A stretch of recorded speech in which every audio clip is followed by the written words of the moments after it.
Hey everyone, thanks for joining me as we continue on with our celebration of 10 years of positive change at Riemer Family Farm. Today we are going to take a closer look at everyone's favorite, the animals. We're going to head out with the entire family out into the field to primarily look at the cattle. And the reason we're using cattle to tell the story today is because when Bryce and Jen took over 10 years ago, this farm was a grain-fed beef operation.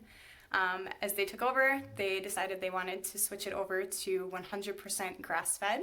So we're going to take a look at how the difference that has made for the livestock, the land, and for the wildlife. So join me as we head out into the field with Bryce and Jen and the kids. Thanks. When people ask about your farm and why you guys decided to come back, part of the reasoning was animal welfare, right? Can you guys kind of explain what that means to you? I think it's something that's really important to our customers as well. Sure, we take pride in the way we treat our animals, and animal welfare to us, to me, starts with letting the animals live in an environment that is natural to them. So, yeah, we're out here in the pasture. The cattle are behind us.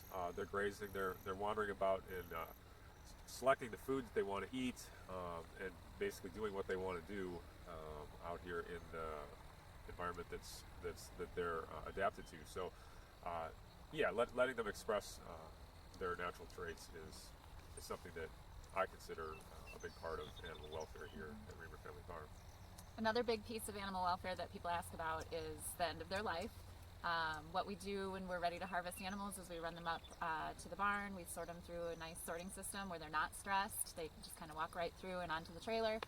And our butcher, Lena Made Meats, that does our cattle and sheep and pigs, they're actually animal welfare approved. They have very stringent protocols and have an inspector on site all the time, so the animals are well cared for and not stressed out there. So why did valuing animal welfare mean switching to grass-fed? Because originally when you came back, this was a grain-fed operation, right? It was.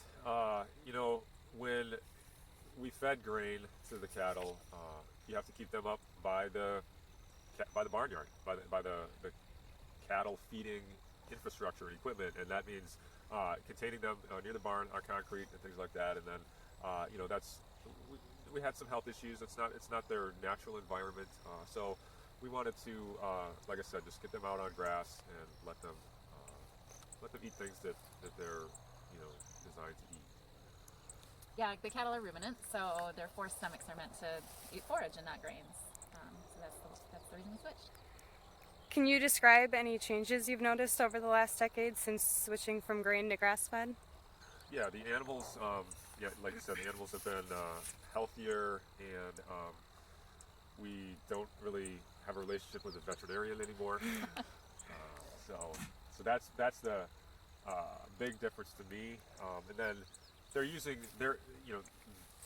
by them doing this and having this freedom, they're also really enhancing our whole landscape, all of our fields, our soil, our plant health they're really improving that. So we're going to talk about that in previous videos too. But yeah, there's been some good changes. Your kids help out on the farm too, right?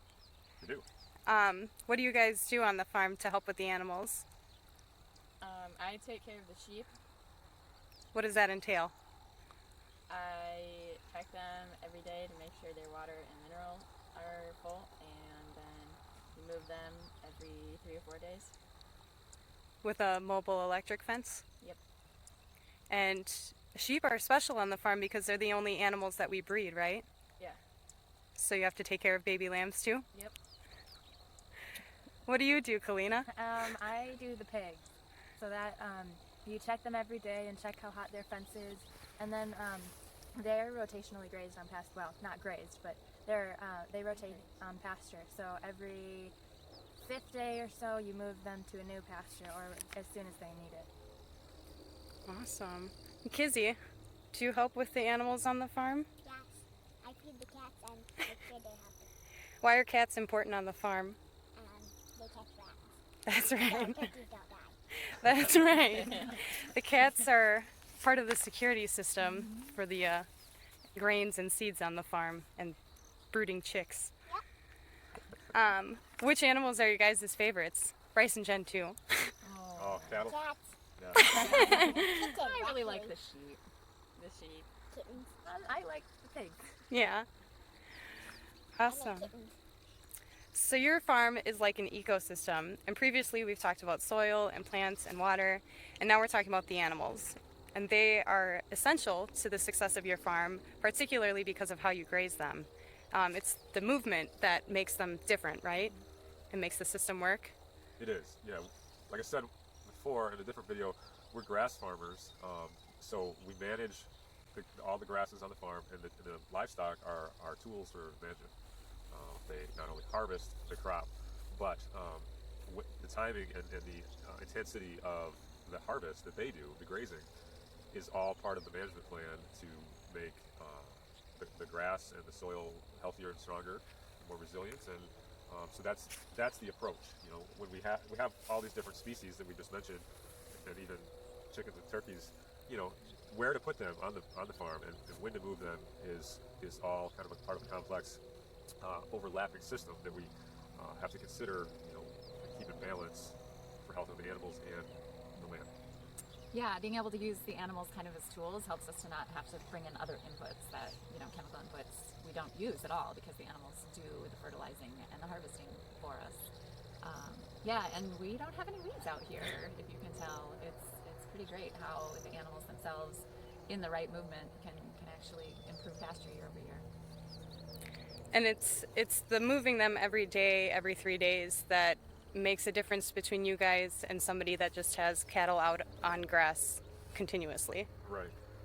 Yeah, the moving every day kind of forces them a little bit to eat everything that's there. So if you imagine a kid with their plate of food, they're going to eat the thing they like and then try to move on, which is what cattle can do if they're continuously grazed for weeks at a time in the same pasture. This way, they see the grass and they see their neighbor next to them and say, oh, I better eat that before my neighbor does. So they're getting all the full range of the nutrients that's available in the diverse pasture instead of just eating off the clover heads or whatever is their favorite and moving on and not necessarily getting everything they need. And that can be reflected too then in the meat products at the end, right? Sure, absolutely. You are what you eat. And the cattle, lots of studies have been done about grass-fed beef and the high nutrition content of managed, grazed, pastured grass-fed beef. And they get better marbling because of that as well, right? Sure, yeah, they're well finished. Jen just brought up a point I want to elaborate on about the weeds. You know, this type of farming, when done right and managed with these different animals, it really does reduce or eliminate weeds. And we haven't used any chemicals to do that. You know, any other farmers that are monocrop farmers that grow corn and the beans and crops that you see across the landscape, they have to spray, or even organic farmers have to till. And we are really, we haven't used a chemical in years now that we made this transition, and that is what is allowing all the rest of the ecosystem to flourish. We're not killing stuff by using a spray, and that starts at the microbe level. Can you guys just talk about what other life your farm is supporting? Well, there's so many more insects here now than there was before, and so many different birds. There are also lots of field mice and toads. Yeah, and it's just cool because you come out here and see something new. And a couple skunks from time to time. Saw badger. Oh yeah, at least not badger. We have a roost of monarchs in the fall. Hopefully they come back this year. 2 years ago they were just thousands and thousands thick. Last year we didn't have quite as many. So we'll see soon. We might have a roost of monarchs just thick. Say loud. I've seen some already. What did you see? This year I've seen butterflies. And even frogs, right, Bryce? You've seen a leopard frog that you've never seen before. So there's been lots of life brought back to this land over the last 10 years, and that's a big part to do with the change in grazing, right? Yeah. Awesome. Thank you.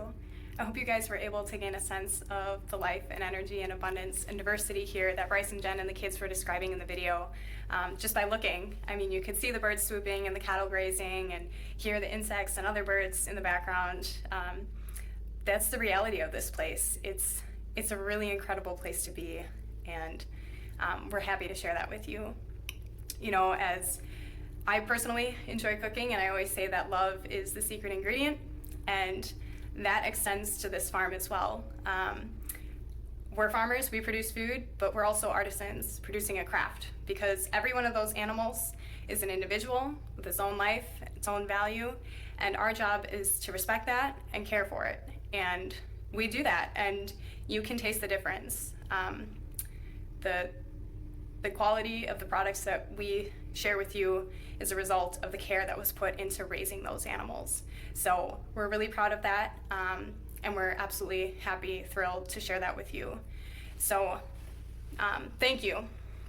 And just wanted to kind of give you a heads up for next week. We'll be heading into our last video of this series, celebrating 10 years, where we take kind of a big picture look at how the meat that you guys eat in your homes and the meat that we're producing here is making a big difference, not only for you and I, but also for our community and for the planet. So stay tuned for that, and then the week after, we're gonna wrap up this celebration, as all celebrations should end with a party.